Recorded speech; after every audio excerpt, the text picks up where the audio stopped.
Hello बच्चों, मैं रवि आप सभी का स्वागत करता हूं हमारे YouTube channel physics by Ravi Kumar.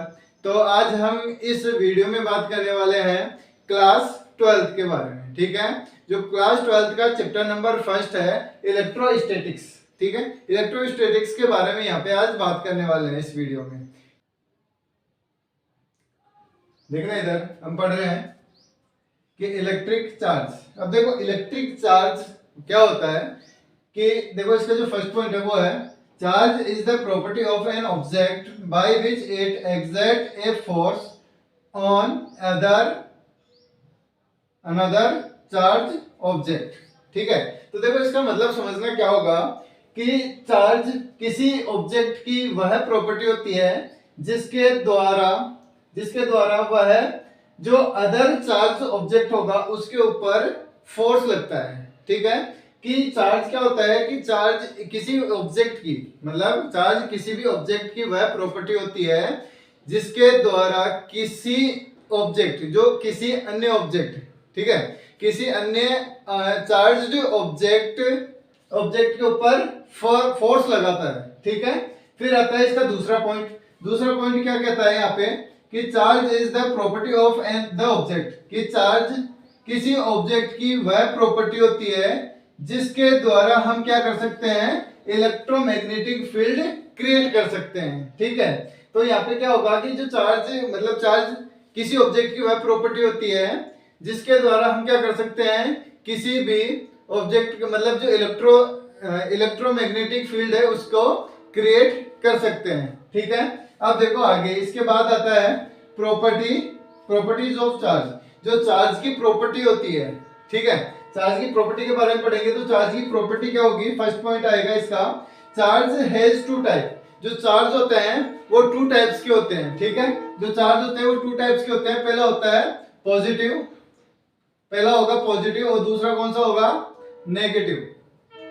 पहला पॉजिटिव होता है और दूसरा कौन सा होता है, नेगेटिव। मतलब जो चार्ज होते हैं वो टू टाइप्स के होते हैं, पहला होगा पॉजिटिव और दूसरा होगा नेगेटिव होगा। ठीक है, और इसके अलावा देखो अब जो मतलब यहाँ पे जो पॉजिटिव इलेक्ट्रॉन, ठीक है, यहाँ पे जो नेगेटिव चार्ज है वो किसके ऊपर प्रेजेंट होते हैं, इलेक्ट्रॉन्स के ऊपर होते हैं। ठीक है, कि जो इलेक्ट्रॉन्स होते हैं उन पर क्या होता है, नेगेटिव होता है, और जो प्रोटॉन होते हैं उसके ऊपर क्या होता है, पॉजिटिव चार्ज होता है।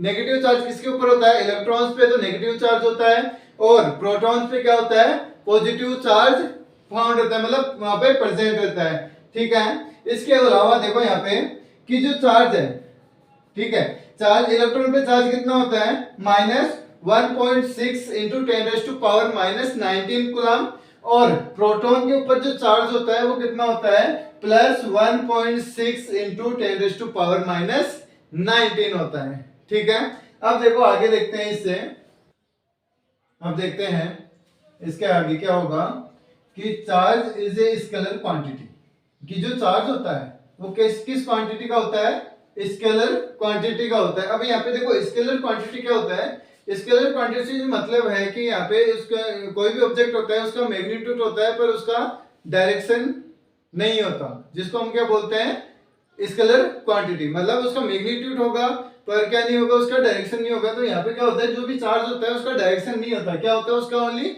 मैग्नीट्यूड होता है। ठीक है, इसको हम क्या बोलते हैं, स्केलर क्वांटिटी बोलते हैं, कि जो कोई भी चार्ज है यहाँ पे उस चार्ज क्या होता है, कैसा होता है, वो स्केलर क्वांटिटी का होता है।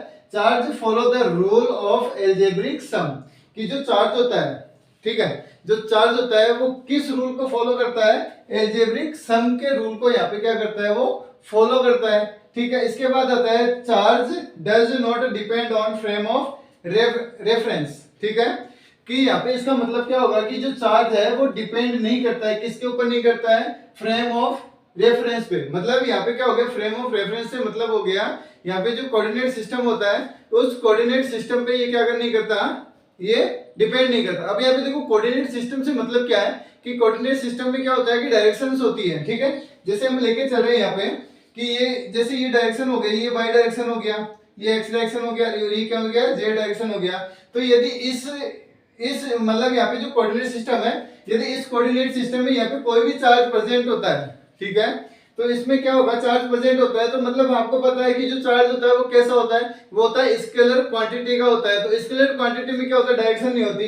तो यहाँ पे यदि कोई भी चार्ज यहाँ पे रखा हुआ होगा, ठीक है, यहाँ पे कोई भी चार्ज यहाँ पे यदि रखा हुआ होता है तो उसमें क्या होगा कि जो चार्ज है वो क्या करेगा, इस डायरेक्शन पे डिपेंड नहीं करेगा, क्योंकि यहाँ पे क्या है, जो चार्ज होता है वो स्केलर क्वांटिटी का होता है। तो यहाँ पे हम बोल सकते हैं कि जो चार्ज होता है वो डिपेंड नहीं करता है किसके ऊपर, फ्रेम ऑफ रेफरेंस पे, ठीक है। अब देखो आगे नेक्स्ट है, नेक्स्ट पॉइंट है यहाँ पे, reason of the charging is transfer of electrons only. अब देखो इसका रीजन क्या है, मतलब यहाँ पे कि जो चार्ज है वो ट्रांसफर होते हैं किसमें, इलेक्ट्रॉन्स में ओनली, कि जो चार्ज होंगे वो ओनली इलेक्ट्रॉन्स में ही ट्रांसफर होते हैं, ठीक है। अब देखो आगे, अभी क्वेश्चन लिख के आए हैं हम यहाँ पे, ठीक है, देखना ध्यान से इसको, कि यहाँ पे क्वेश्चन है कि ए particle has 3 electron and 2 proton, find the charge. अब देखो यहाँ पे एक पार्टिकल है, उस पार्टिकल में क्या है, 3 तो क्या है, 3 तो इलेक्ट्रॉन्स है, और यहाँ पे क्या है, 2 प्रोटॉन है। तो उसमें आपको फाइंड क्या करना है, चार्ज फाइंड करना है कि उस पार्टिकल में कितना चार्ज होगा, ठीक है। तो हमें पता है कि जो चार्ज होता है वो किस रूल को फॉलो करता है, यहाँ पे एल्जेब्रिक सम को यहाँ पे फॉलो करेगा। तो यहाँ पे इसके अकॉर्डिंग यहाँ पे आवेश फाइंड करना है या फिर चार्ज फाइंड करना है। तो चार्ज के लिए क्या आ जाएगा, Q इक्वल टू, ठीक है। अब देखो यहाँ पे 2 प्रोटॉन है तो 2 इंटू, अब प्रोटॉन, प्रोटॉन पे जो चार्ज होता है वो कितना होगा, प्रोटॉन पे क्या होगा, चार्ज कितना होगा, 1.6 इंटू 10⁻⁻19 ये होगा, ठीक है। अब यहाँ पे इसको क्या करेंगे, प्लस करेंगे, और इसके अलावा देखो यहाँ पे आगे, अब यहाँ पे देखो 3 इलेक्ट्रॉन है तो यहाँ पे 3, अब ये माइनस कौन सा आ जाएगा, इनटू, अब देखो 1.6, अब इलेक्ट्रॉन के ऊपर जो चार्ज होता है वो कितना होता है, -1.6 इंटू 10⁻⁻19 कूलम होगा, ठीक है। तो यहाँ पे आ जाएगा जो माइनस है इसका वो इसके साथ लग गया 3 के साथ, तो 3 -3 इंटू 1.6 इंटू 10⁻⁻19 हो गया। क्लियर है सभी को। अब देखो, अब आगे इसको सोल्व करते हैं तो Q इक्वल टू कितना आ जाएगा, यहाँ पे Q इक्वल टू, देखो इसको इससे मल्टीप्लाई करो, इसको इससे यहाँ पे मल्टीप्लाई करेंगे कितना आएगा, 3.2 इंटू 10⁻⁻19 प्लस, अब इसको इससे मल्टीप्लाई करेंगे तो यहाँ पे कितना आएगा, 4.8 माइनस में आएगा, तो यहाँ पे आ जाएगा ये माइनस में 4.8 इंटू 10⁻⁻19, ठीक है। अब देखो यहाँ पे इन दोनों में कॉमन क्या आ रहा है, 10⁻⁻19 कॉमन आ रहा है, तो इनको हम बाहर ले लेंगे, तो यहाँ पे अंदर कितना बचेगा, 3.2 प्लस ब्रैकेट में आ जाएगा -4.8, ठीक है, और बाहर कितना आ जाएगा, इंटू में 10⁻⁻19 हो गया, ठीक है। देखो इन दोनों में यहाँ पे कॉमन क्या आ रहा है, हमने कॉमन लिया है यहाँ पे 10⁻⁻19 और इसमें भी कितना है, 10⁻⁻19 है, ठीक है। तो अभी यहाँ पे क्या होगा, देखो दोनों में से बाहर ले लिया इसको, तो अंदर कितना बचा, यहाँ पे 3.2 बच गया और माइनस का 4.8 बच गया, ठीक है। तो यहाँ पे प्लस और माइनस क्या होता है, प्लस माइनस माइनस होगा, ठीक है। अब देखो माइनस होगा यहाँ पे, तो यहाँ पे जो चार्ज होगा वो कितना आ जाएगा, देखो यहाँ से 3.2 प्लस माइनस माइनस 4.8 ये रहेगा, और इनटू में कितना रहेगा, 10⁻⁻19 रहेगा, ठीक है। तो चार्ज इक्वल टू, तो देखो अब माइनस करो, इसमें से इसको माइनस करते हैं कि 4.8 में से 3.2 को माइनस करेंगे तो यहाँ पे तो कितना आ जाएगा, 6 आ जाएगा, पॉइंट यहाँ पे कितना आ जाएगा, 1 आ जाएगा। तो यहाँ पे क्या होगा कि जो 3 इलेक्ट्रॉन और 2 प्रोटॉन है किसी पार्टिकल में, तो उसका जो चार्ज होगा वो होगा -1.6 इंटू 10⁻⁻19 कूलम, ये क्या जाएगा, उसका चार्ज आ जाएगा, ठीक है। आई होप कि समझ में आएगा इसको, ठीक है। अब देखो आगे देखते हैं इसका जो एक और क्वेश्चन देखते हैं इसके आगे, ठीक है, ध्यान से देखना। अभी यहाँ पे हम क्वेश्चन नंबर 2 लेके आए हैं। तो क्वेश्चन नंबर 2 क्या है यहाँ पे कि एक पार्टिकल है, उस पार्टिकल में इलेक्ट्रॉन है 10⁻⁻19 और प्रोटॉन कितना है 10⁻20। तो फाइंड चार्ज ऑन पार्टिकल, कि उस पार्टिकल पे चार्ज कितना होगा, यहाँ पे ये पूछा गया है, ठीक है। तो देखो चार्ज फाइंड करना है तो Q इक्वल टू, अब देखो यहाँ पे कितना है 22, यहाँ पे जो प्रोटॉन है कितने हैं 10⁻20। अबे यहाँ पे जो प्रोटॉन के ऊपर जो चार्ज होगा वो कितना होगा, पढ़ा हमने 1.6 इंटू 10⁻⁻19 ये होगा प्रोटॉन के ऊपर। ठीक है, अब देखो आगे हम इलेक्ट्रॉन पे देखते हैं, तो प्लस इलेक्ट्रॉन पे कितना होगा -1.6 इंटू 10⁻⁻19 और इंटू अब यहाँ पे क्या इलेक्ट्रॉन पे 10⁻19 है, ये आ गया यहाँ पे कितना, ये इतना जो पार्टिकल है उस पे इलेक्ट्रॉन है कितना है 10⁻19 इलेक्ट्रॉन उसके ऊपर है, और यहाँ पे कितना है प्रोटॉन कितना है 10⁻20 है।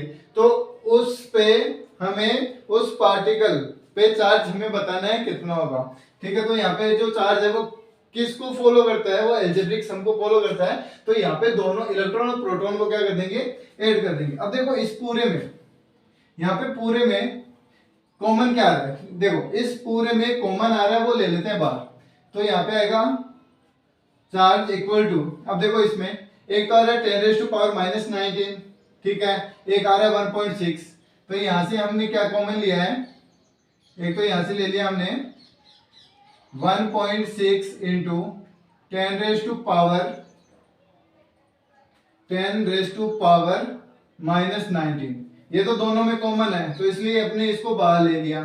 ठीक है, अब देखो यहां से क्या बचा, देखो इसमें एक और बाहर ले लेते हैं, इसमें 10⁻20 है, इसमें 10⁻19 है, तो यहाँ पे 10⁻19 को क्या ले लेंगे, यहाँ पे कॉमन ले लेते हैं। ठीक है, अब देखो इसमें बचा क्या है यहाँ पे आगे, तो यहां से क्या बचेगा, देखो इसमें तो कितना बचा है, इसमें तो ओनली 10 बचा है, तो यहाँ पे आ जाएगा प्लस का 10। ठीक है, अब यहाँ पे देखो सॉरी, हाँ सही है। ठीक है, तो यहाँ पे तो क्या बचा है, यहाँ पे 10 बच गया, क्लियर, और यहाँ पे क्या बचेगा, यहाँ पे 1 बचेगा। अब देखो ये प्लस है तो प्लस, और यहाँ पे माइनस का 1 बचेगा। ठीक है, ये आ गया। अब देखो हम आगे करते हैं, तो यहाँ पे क्या होगा 10⁻⁻19 और 10⁻⁻19, तो जब भी बेस सेम होता है तो पावर्स क्या हो जाती है, ऐड हो जाती है। ठीक है, तो सभी को पता होगा, पढ़ के भी आए हो, 6 क्लास से चलता है, 6 7 8 9 10, तो यदि बेस सेम होता है तो पावर्स क्या होती है, ऐड हो जाती है। तो यहाँ पे जो चार्ज होगा वो कितना हो जाएगा 1.6 इंटू 10⁻, देखो ये हो गया, तो 19 में से 19 गया तो कितना आएगा 0, तो यहाँ पे कितना आ जाएगा, ये तो पूरा 1 हो गया।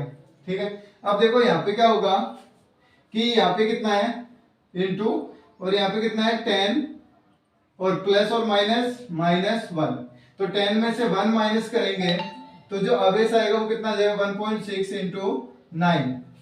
ठीक है, ये आएगा कि 1.6 इंटू 9, 10 में से 1 गया 9। अब देखो दोनों को मल्टीप्लाई करते हैं, तो मल्टीप्लाई करके देख लेते हैं यहाँ पे, तो मल्टीप्लाई करेंगे तो कितना आएगा, यहाँ पे 9 इंटू 6 कितना होगा, होता है 54 होता है। ठीक है, तो 54 होगा, तो यहाँ पे 4 कैरी कितना जाएगा, 5 जाएगा, 5 वन जा सॉरी 9 वन जा 9, और 9 प्लस 5 कितना होगा 14 होगा, तो ये कितना हो गया 14.4। जो यहाँ से जो आवेश मतलब जो चार्ज आया वो कितना आ गया 14.4 कूलम, कि उस ऑब्जेक्ट या फिर उस पार्टिकल पे जो आवेश होगा, टोटल आवेश वो कितना, सॉरी टोटल चार्ज होगा वो कितना होगा 14.4 कूलम का होगा। ठीक है, समझ में आ रहा है सभी को। देखो फिर आगे देखते हैं इसमें, अब देखते हैं आगे, तो आगे क्या होगा इसमें कि अगला जो पॉइंट लिया है हमने वो क्या है, चार्ज इज क्वांटाइज।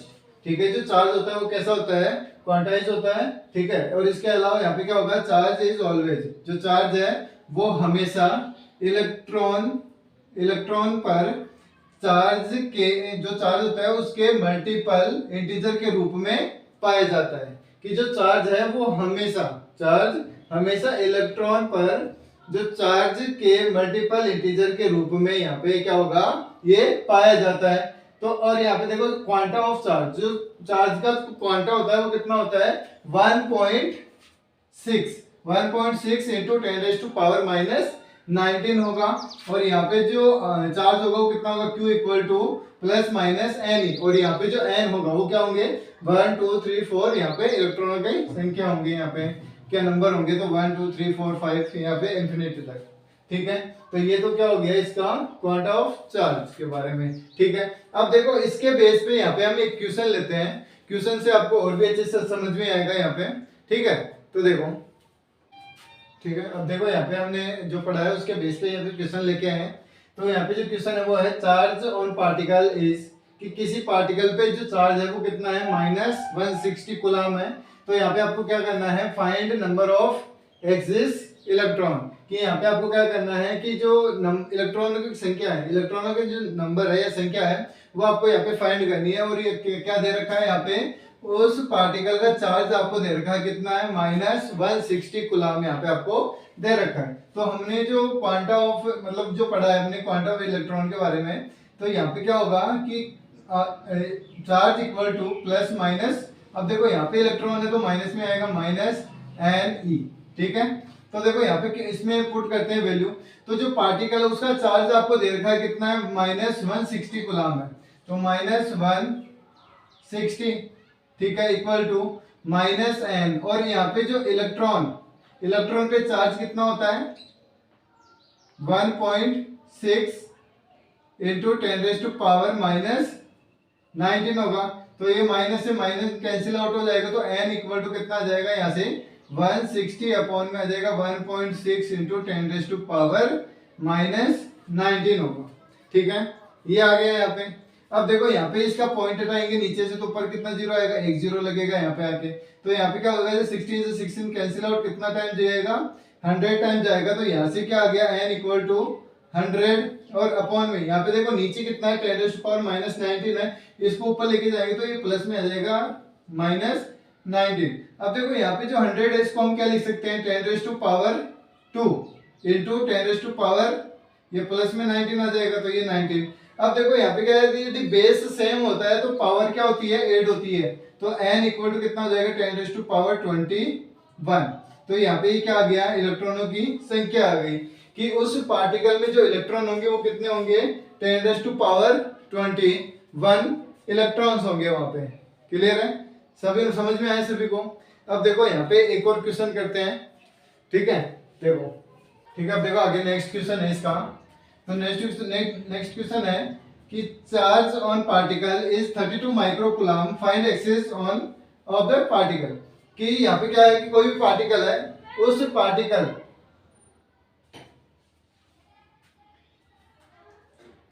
देखो यहाँ पे अभी हम करते हैं इसका जो नेक्स्ट क्वेश्चन है वो, कि charge on particle is 32 micro coulomb, find axis on off number of proton. कि यहाँ पे क्या करना है आपको, नंबर ऑफ प्रोटॉनों की संख्या आपको यहाँ पे बतानी है, और पार्टिकल पे जो चार्ज है वो आपको कितना दे रखा है, 32 माइक्रो कूलम दे रखा है। अब देखो यहाँ पे एक छोटी सी चीज देख लेते हैं कि जो यहाँ पे 1 माइक्रो कूलम होता है वो किसके बराबर होता है, 10⁻⁻6 कूलम के इक्वल होता है। ठीक है, 1 माइक्रो कूलम इक्वल टू कितना होता है, 10⁻⁻6 कूलम होता है। तो यहाँ पे क्या आ जाएगा, Q equal to plus NE। तो यहाँ से देखो चार्ज आपको दे रखा है कितना है, 32 माइक्रो कूलम, तो 32। अब यदि यहाँ पे देखो 1 माइक्रो कूलम में 10⁻⁻6 कूलम होता है, तो 32 में कितना हो जाएगा, 32 इंटू 10⁻⁻6 कूलम होगा। ठीक है, इक्वल टू n, यहाँ पे प्रोटॉनों की संख्या आपको बतानी है। ठीक है, इंटू ये आ जाएगा 1.6 इंटू 10⁻⁻19।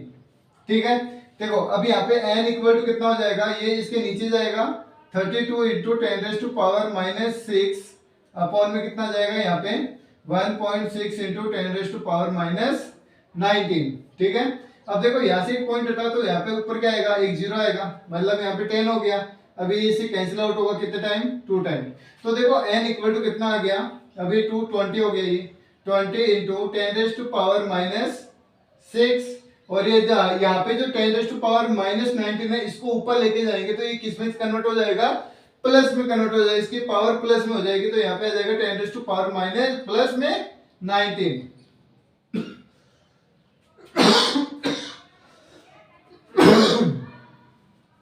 तो यहाँ पे क्या आ जाएगा, प्लस में 19 आ जाएगा। अब देखो इसको सोल्व करो आगे, तो ये तो हो जाएगा 20 इंटू, अब देखो जब भी बेस सेम होता है तो पावर्स क्या होती है, ऐड होती है। तो 19 में से 6 को माइनस करेंगे तो कितना आएगा, 19 में से 6 को माइनस किया कितना आ गया, यहाँ पे 13 बच गया।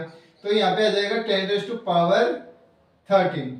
ठीक है, यदि ये वाला 0 इसके अंदर अपन यहाँ पे करते हैं तो यहाँ पे कितना हो जाएगा, ये n इक्वल टू 2 इंटू 10⁻14 हो जाएगा।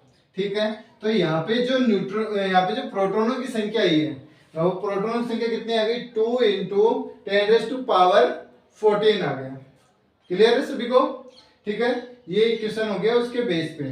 ठीक है, आई होप कि ये क्लास आपको समझ में आई होगी। ठीक है, यदि नहीं आई तो एक बार और इसको रिवाइज मतलब पीछे से एक बार देख लेना, आपको और भी अच्छे से समझ में आएगा। ठीक है, और इसके अलावा यदि आपको पसंद आया तो इसको लाइक कर दो, सब्सक्राइब कर दो, कमेंट कर दो, है ना, और ज्यादा से ज्यादा इसको शेयर करना। Thank you.